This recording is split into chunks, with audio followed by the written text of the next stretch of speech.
Nadine Larasati tumbuh dalam keluarga kaya raya yang memiliki berbagai bisnis di industri otomotif dan properti. Namun, sejak kecil, ayahnya selalu menanamkan satu prinsip dalam dirinya.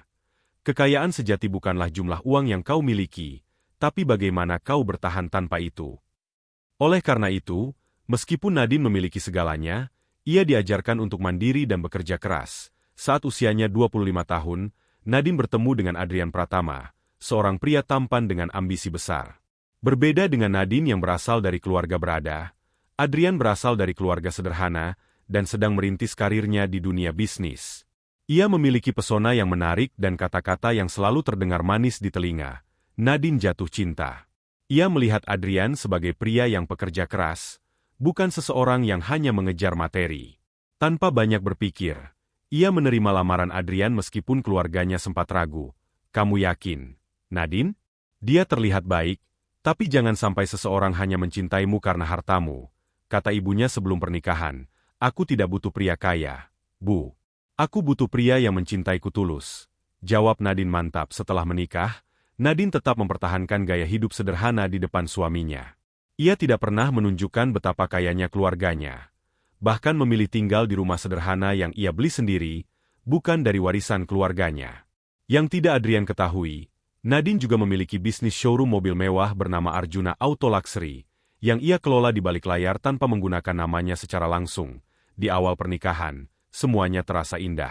Adrian tampak penuh perhatian, sering mengucapkan kata-kata manis, dan membuat Nadine percaya bahwa ia telah menikahi pria yang tepat. Namun, setelah beberapa tahun berlalu, sikap Adrian mulai berubah. Awalnya, perubahan itu terasa halus. Adrian mulai lebih sering sibuk dengan pekerjaannya, pulang larut malam dengan alasan ada rapat mendadak, dan lebih sering memainkan ponselnya sambil tersenyum sendiri.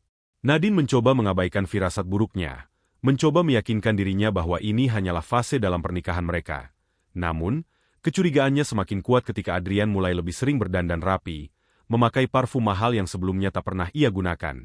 Untuk klien, jawab Adrian setiap kali Nadine bertanya. Suatu hari, Nadine menemukan sebuah nota pembelian dari restoran mahal yang terletak di Hotel Bintang 5. Nota itu bertanggal pada malam di mana Adrian mengatakan bahwa ia harus lembur di kantor. Jantung Nadine berdegup kencang, tetapi ia menahan diri. Ia tidak ingin menuduh suaminya tanpa bukti. Hingga suatu malam, semuanya menjadi jelas. Adrian sedang mandi ketika ponselnya berdering. Nadine melihat nama di layar, Sandra Arifin. Dengan hati berdebar, ia membuka pesan yang masuk. Sayang, aku rindu. Kapan kita bisa bertemu lagi? Aku ingin mencium bibirmu seperti kemarin. Dunia Nadine seakan runtuh seketika. Tangan dan tubuhnya gemetar. Ia ingin meyakinkan dirinya bahwa ini hanya kesalahpahaman, tetapi isi chat itu terlalu jelas. Tanpa berpikir panjang, Nadine mulai mencari tahu siapa Sandra Arifin. Dengan sedikit penyelidikan, ia menemukan sesuatu yang lebih mengejutkan. Sandra adalah seorang sales di showroom Arjuna Auto Luxury, showroom miliknya sendiri. Hatinya bergejolak. Jadi, selama ini suaminya berselingkuh dengan wanita yang bekerja di tempat yang ia miliki? Dan lebih parahnya, Adrian bahkan tidak tahu bahwa showroom itu milik istrinya sendiri. Perlahan, kemarahan menggantikan rasa sakit di hati Nadine. Jika Adrian berpikir bisa mempermainkannya, maka ia telah memilih wanita yang salah. Nadine tidak akan menangis dan meratapi nasib. Ia akan membalas pengkhianatan ini dengan cara yang tak akan pernah Adrian dan Sandra lupakan. Setelah mengetahui bahwa suaminya berselingkuh dengan seorang sales di showroom miliknya, Nadine tidak langsung bertindak. Ia menahan diri, menata strategi, dan memastikan setiap langkahnya tepat. Selama beberapa minggu, ia mengumpulkan bukti perselingkuhan Adrian dan Sandra. Pesan-pesan mesra, foto-foto kebersamaan mereka di restoran mewah, hingga rekaman CCTV showroom yang menunjukkan keduanya bermesraan saat tak ada pelanggan. Semakin banyak bukti yang ia temukan, semakin yakin Nadine bahwa Adrian bukan hanya berselingkuh, tetapi juga sedang merencanakan masa depan dengan Sandra. Suatu malam, Nadine mendengar percakapan Adrian di telepon ketika ia mengira istrinya sudah tidur tenang. Sayang, aku hanya butuh waktu sedikit lagi. Aku harus mencari alasan yang tepat untuk meninggalkan dia. Setelah itu, kita bisa hidup bersama. Lagi pula, aku juga lelah terus hidup sederhana dengannya.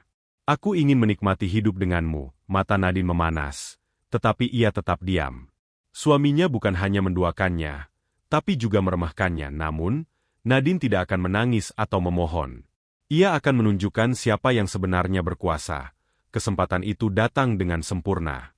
Showroom Arjuna Auto Luxury akan mengadakan acara peluncuran mobil mewah terbaru. Sebagai pemilik showroom, Nadine biasanya hanya mengatur semuanya dari balik layar.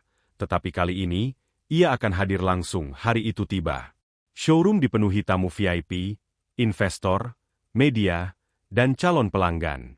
Sandra tampak anggun dalam balutan gaun elegan, terlihat percaya diri karena merasa menjadi wanita yang dipilih oleh Adrian. Sementara itu, Adrian berdiri di dekatnya dengan setelan mahal, berpikir bahwa ia berhasil mendapatkan wanita yang lebih baik daripada istrinya. Saat acara berlangsung, Nadine datang dengan anggun, mengenakan gaun hitam berkelas yang memperlihatkan auranya sebagai wanita mandiri dan berkuasa. Semua mata tertuju padanya, termasuk Sandra dan Adrian, yang tidak menyangka kehadirannya. Lalu, momen yang ditunggu tiba. MC acara memberikan waktu bagi Nadine untuk memberikan sambutan. Nadine naik ke atas panggung, mengambil mikrofon, dan tersenyum manis. Terima kasih kepada semua tamu yang hadir di acara ini. Hari ini adalah momen istimewa karena kita tidak hanya merayakan peluncuran mobil terbaru, tetapi juga akan mengungkap sesuatu yang lebih mengejutkan. Para tamu mulai berbisik-bisik. Sandra tersenyum percaya diri, berpikir bahwa ia akan mendapatkan promosi. Adrian pun tetap berdiri dengan santai, mengira istrinya hanya datang untuk bersosialisasi. Namun, senyum mereka perlahan memudar saat Nadine melanjutkan. Saya ingin memperkenalkan seseorang yang sangat berperan di showroom ini.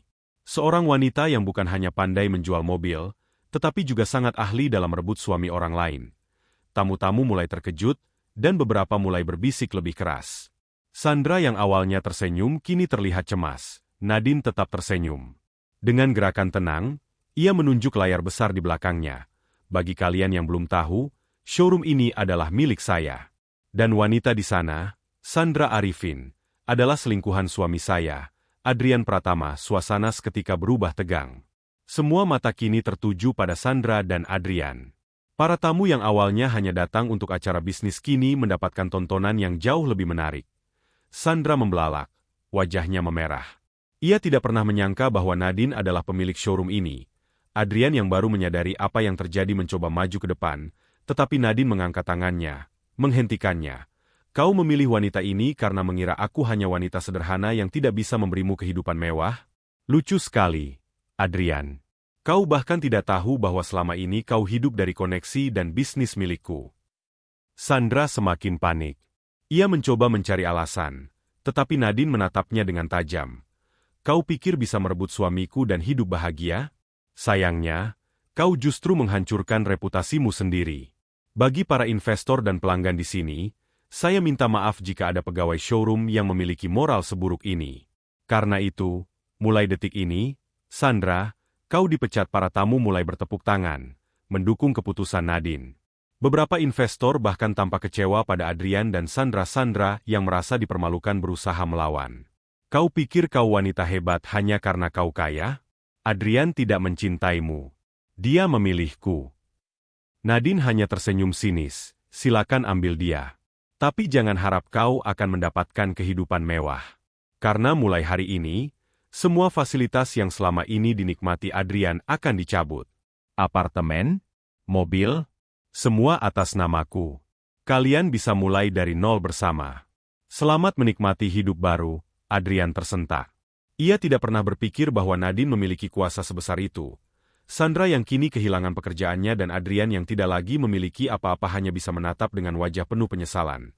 Nadine turun dari panggung, berjalan anggun di antara tamu-tamu yang kini melihatnya dengan penuh rasa hormat. Ia tidak hanya membalas pengkhianatan suaminya, tetapi juga memastikan bahwa Sandra dan Adrian mendapatkan pelajaran yang tidak akan pernah mereka lupakan. Setelah acara peluncuran mobil yang berubah menjadi panggung penghinaan bagi Adrian dan Sandra, dunia mereka seketika runtuh. Adrian yang terbiasa hidup nyaman mulai merasakan dampak dari kehilangan segalanya. Selama ini, ia tidak pernah sadar bahwa fasilitas mewah yang ia nikmati berasal dari bisnis dan koneksi Nadine. Apartemen yang selama ini ia tinggali, milik Nadine. Mobil sport yang ia banggakan, atas nama perusahaan Nadine. Bahkan kartu kredit yang selama ini ia gunakan, semua berasal dari rekening Nadine. Setelah acara di showroom, Nadine langsung mengurus segala dokumen untuk mencabut semua hak Adrian atas fasilitas tersebut. Tanpa uang, tanpa pekerjaan yang layak, dan tanpa tempat tinggal, Adrian kini hanya seorang pria biasa yang kehilangan segalanya karena keserakahannya sendiri. Ia mencoba menghubungi teman-temannya, tetapi sebagian besar dari mereka adalah relasi bisnis yang lebih menghormati Nadine daripada dirinya. Tidak ada yang ingin membantu seorang pria yang ketahuan berselingkuh dan hidup dari harta istrinya. Dalam kepanikan, ia mendatangi Sandra, berharap bisa tinggal bersamanya. Sementara itu, Sandra juga menghadapi akibat dari perbuatannya. Setelah dipecat dari showroom, namanya menjadi bahan perbincangan di dunia otomotif. Tidak ada showroom lain yang mau menerimanya, karena tidak ada yang ingin mempekerjakan seorang wanita dengan reputasi sebagai pelakor yang menghancurkan rumah tangga pemilik bisnis tempatnya bekerja. Di media sosial, namanya viral. Banyak pelanggan dan pengikut showroom yang mengecam tindakannya. Bahkan beberapa klien tetap showroom menuntut agar namanya dimasukkan dalam daftar hitam industri otomotif. Saat Adrian datang ke apartemen kecilnya, berharap bisa tinggal bersamanya, Sandra menatapnya dengan ekspresi jijik. "Kamu pikir aku mau hidup sengsara denganmu? Aku memilihmu karena aku kira kamu bisa memberiku kehidupan yang lebih baik, bukan malah jatuh miskin begini," bentak Sandra. Adrian terperanjat. Wanita yang ia tinggalkan istrinya demi dirinya kini menolaknya. "Kau pikir aku akan menampung pria yang tidak punya apa-apa? Pergilah, Adrian. Aku tidak butuh laki-laki gagal." Sandra menutup pintu di depan wajah Adrian, meninggalkannya dalam kehancuran total. Sementara Adrian dan Sandra terperosok ke dalam kehidupan yang suram, Nadine justru semakin bersinar. Setelah menuntaskan urusan dengan mantan suaminya, ia fokus pada bisnisnya dan mengembangkan showroom-nya lebih besar lagi. Ia mulai berinvestasi di bidang lain, memperluas jaringan bisnisnya, dan membuktikan bahwa ia tidak hanya bisa bertahan, tetapi juga berkembang setelah dikhianati. Di kehidupan pribadinya, Nadine perlahan membuka hatinya kembali. Ia sadar bahwa kesetiaan dan ketulusan tidak bisa dipaksakan. Ada seseorang di luar sana yang akan mencintainya bukan karena hartanya, tetapi karena dirinya sendiri. Suatu hari, seorang rekan bisnisnya bertanya, "Apa kau tidak menyesal telah mencintai pria yang salah?" Nadine hanya tersenyum dan menjawab, "Tidak. Aku justru bersyukur. Karena jika aku tidak bertemu pria yang salah, aku tidak akan pernah tahu betapa berharganya diriku sendiri." Dan dengan itu, ia melangkah maju, meninggalkan masa lalu yang penuh luka, tetapi dengan hati yang lebih kuat dari sebelumnya. Sementara itu, Adrian dan Sandra hanya bisa menatap ke belakang, menyesali keputusan yang telah menghancurkan hidup mereka sendiri. Karena karma tidak pernah datang terlambat.